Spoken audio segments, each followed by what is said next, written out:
Welcome back everyone, Matt Rooney here. In this video, I'm going to take a walk through the village of St. Jacobs. This quaint little village is a sweet neighborhood in our region and has a ton to offer residents, potential buyers, and tourists. It's loaded with shops, restaurants, schools, and a whole lot more. Keep watching as I take you through the best of Waterloo region.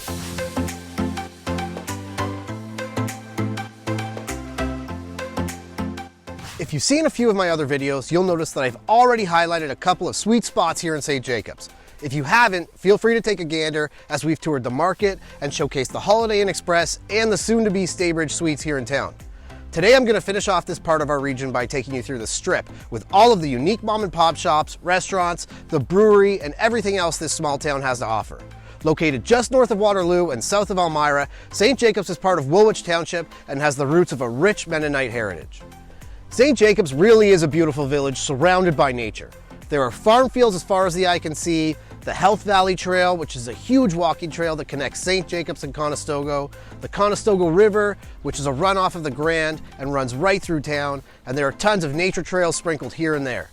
Take a walk or drive around the area and you're sure to spot birds and wildlife, and of course, horse-drawn buggies. Waterloo region is home to the largest population of Old Order Mennonites in Canada, particularly in the areas of St. Jacobs and Elmira. St. Jacobs was settled in large part by the Pennsylvania Dutch between 1830 and 1850 and has held on to its Mennonite roots ever since. The village is also home to the West Montrose Covered Bridge, or the Kissing Bridge, Ontario's only covered bridge and the oldest of its kind in Canada. The Oak and Pine Bridge was built by a local barn builder, John Bear, in the early 1880s and is still used to travel over the Grand today. The Home Hardware Company can also trace its history back to St. Jacobs. To make a long story short, a tinsmith shop was opened in 1880s, and as the shop continued to pass from owner to owner, a blacksmith shop, hardware store, and wholesale division were added until Walter J. Hochborn established Home Hardware in 1963. There are now 1,100 stores, all stemming from the head office and massive distribution center here in St. Jacobs. When searching for homes, my clients always have a list of questions and concerns, but knowing what their options are for their kids' educations is always top of the list. With St. Jacobs being as quaint as it is, it only needs one elementary school to service the area. Running from JK to grade 8, St. Jacobs Public School can be found right in the middle of town and is just a short walk for most students. When preparing for high school, students will need to take the bus or hitch a ride to Elmira, the next town north, to attend Elmira District Secondary School. Fun fact that I just learned, Elmira's high school has the highest math and literacy scores in our region.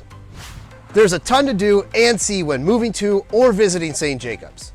In addition to Canada's largest outdoor farmers market, the scenery, and the Kissing Bridge, St. Jacobs has so much to offer the whole family.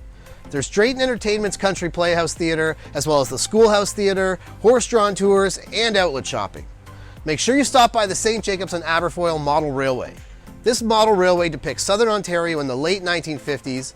All of their models are hand-built and represent both major Canadian railways, the Canadian National and the Canadian Pacific. If you're looking for some physical activity, Max's Sport Dome is located just across the street from the farmers market. They have indoor and outdoor driving ranges and mini golf, as well as year-round batting cages, archery, and axe throwing. If you're headed down the Strip, you should definitely poke your head into Block 3, the local brewery. This place is awesome. It's dog friendly, so you'll always find our little four-legged friends poking around. They have a ton of house-made brews on tap. There are games set up everywhere, and they just expanded to open a new restaurant. The Strip also has a few more restaurants, cool shops, a bakery, a toy store, and this little tea shop, Tea, Earth and Sky, that I always try to stop by when I'm in town. There aren't a lot of houses here in St. Jacobs, but the real estate that does exist is in high demand. This is a great spot to live, the small town feel, while staying close to a major city. The area is predominantly farmland and farmhouses, but the little suburb in and around the Strip is quite nice. Take a tour of the streets the next time you're traveling the Strip. I'm sure you'll be pleasantly surprised. As you can see, St. Jacobs really is a wonderful place to live or visit, and it's no wonder the village sees over 1 million tourists every year. With great entertainment, shopping, and a magnificent history, I'm proud to say that St. Jacobs is part of our region.